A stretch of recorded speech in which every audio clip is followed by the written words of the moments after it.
السلام عليكم ورحمة الله وبركاته. كنتمنى انكم تكونوا بخير وعلى خير وفي افضل الاحوال. كيف ما العاده جيناكم فيديو جديد، كنتمنى انه ينال الاعجاب ديالكم، واللي كيشوف اول مره هذا الفيديو كنتمنى انه يهبط لتحت ويبارك على زر سبسكرايب، وعلاش لا تفعل خاصيه الجرس باش دائما يوصلك جديد انت الاول. النصيري يعود الى التدريب الجماعي لاشبيليا قبل الديربي الاندلس. مويس اكرد لاعب اول 90 دقيقه له هذا الموسم وهو لائق ومستعد للذهاب الى كاس العالم. مدرب بايرن ميونخ الالماني جوليان ناغلسمان ينصح مزراوي بزياده الوزن. مدرب نادي أونجي فرنسي جيرارد باتكير يزيد من مخاوف مدرب الفريق الوطني وليد الركراكي بخصوص سفيان بوفال. عاد المهاجم المغربي يوسف النصيري الى التدريب الجماعي لفريق اشبيليا بعد غيابه عنه منذ الاسبوع الماضي اثر الاصابه العضليه التي تعرض لها ضد كوبنهاغن في دوري الابطال. وبدا البالغ من العمر 25 سنه تدريبه مع المجموعه يوم امس الخميس، وواصل تحضيراته اليوم الجمعه، علما انه غاب عن اخر مباراه ضد راي فايكانو ومانشستر سيتي. وسيخوض اشبيليا غدا السبت آخر حصة تدريبية قبل خوض تدريب الأندلس، وفيها سيحدث الطاقم التقني بقيادة المدرب الأرجنتيني خورخي سامباولي. ما إذا كان النصيري جاهز للعودة إلى الملاعب أم سيتواصل غيابه. توجد الإشارة إلى أن إشبيليا يحل بعد غد الأحد ضيفا على ريال بيتيس في ملعب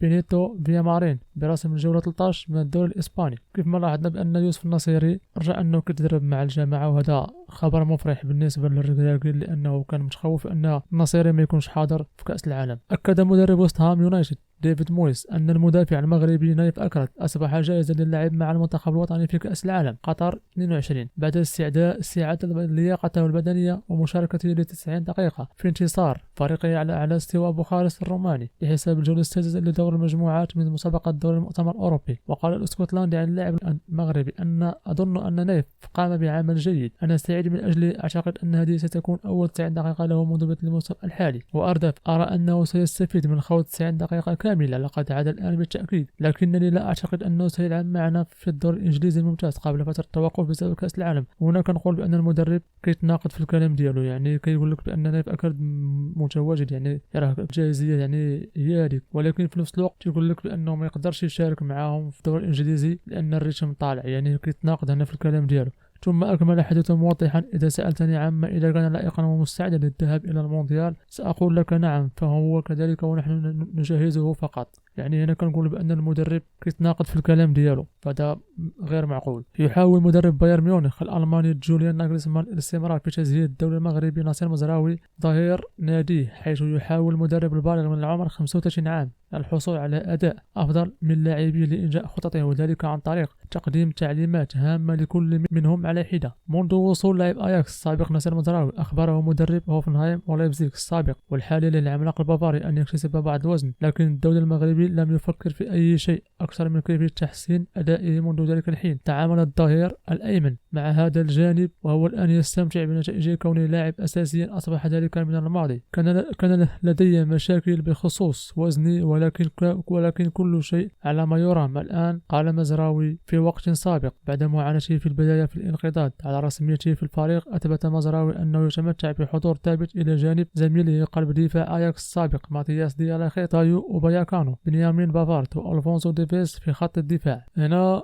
مدرب ديال البايرن ميونخ انه كينصح مزراوي باش انه يزيد في الوزن ديالو، لكن مزراوي حاليا اللي كيهمه انه يثبت المكانه ديالو، وهذا بالفعل ما يقوم به في مقابله وراء مقابله. يعني كنشوفوا بانه كيجتهد، وبالفعل داك الشيء ديالو ما مشاش هباء منثورا بالفعل، بل انه اصبح كيلعب رسمي اللي جعلوا انه يحيد الرسميه للبافارد. وكيف ما لاحظنا في الفيديو السابق بان بافارد انه كان وقع واحد المشكل، انه بدا بحال كنقولوا بدا كيتقلق بان تيشوف مزراوي انه كيطور من نفسه وغيدير الرسميه ديالو. وكيف ما شفنا الصحافه العالميه ان صرحت بذاك المشكل اللي وقع، وكنتمنى ان مزراوي يبقى في هذا المردود الايجابي حتى كاس العالم. كشف مدرب نادي أونجي الفرنسي جيرارد باتكير عن الوضع الصحي للنجم المغربي سفيان بوفال، معلن إمكانية غيابه عن المباراة المقبلة أمام لانس بعد غد السبت بداعي الإصابة. وأكد باتكير في ندوة صحفية التي انعقدت اليوم الخميس أن بوفال قد يغيب عن المباراة المقبلة، مشيرا أنه ما زال يتعافى من الإصابة. ويثير وضع بوفال قلق الركراكي الذي يخشى غيابه جناح الأيسر عن كأس العالم، خاصة وأنه من النجوم البارزين والمعتمدين من قبل المدرب. ويواصل اللاعب الدولي سفيان بوفال برنامجه الإعدادي رفقة ناديه أونجي مشددي الترتيب العام لبطولة فرنسا، بحيث لم يشارك في تدريب أمس بسبب برنامج علاجي في الأفق. العودة لنهاية الأسبوع الجاري لمواجهة نادي لانس ظاهرة الموسم وفق التقارير الإعلامية، حيث غاب بوفال عن مباراة موناكو بداعي الإصابة العضلية في رجله. ويأمل الجمهور المغربي أن يستعيد قوة كاملة قبل انطلاق المونديال. وكشف مدرب أونجي الفرنسي جيرارد باتكيل عن الوضع الصحي للنجم المغربي سفيان بوفال، وأعلن بإمكانية غيابه عن المباراة المقبلة أمام لانس بعد غد السبت بداعي الإصابة. وأكد باتكيل في ندوة صحفية التي انعقدت اليوم الخميس أن بوفال قد يغيب عن المباراة المقبلة، مشيرا إلى أنه ما زال يتعافى من الإصابة. ويشير وضع بوفال قلق الركراكي الذي يخشى غيابه غياب جناحه الأيسر عن كأس العالم قطر 2022، خاصة وأنه من النجوم البارزين المعتمدين من قبل المدرب. ويرتقب أن يكشف الركراكي الأسبوع القادم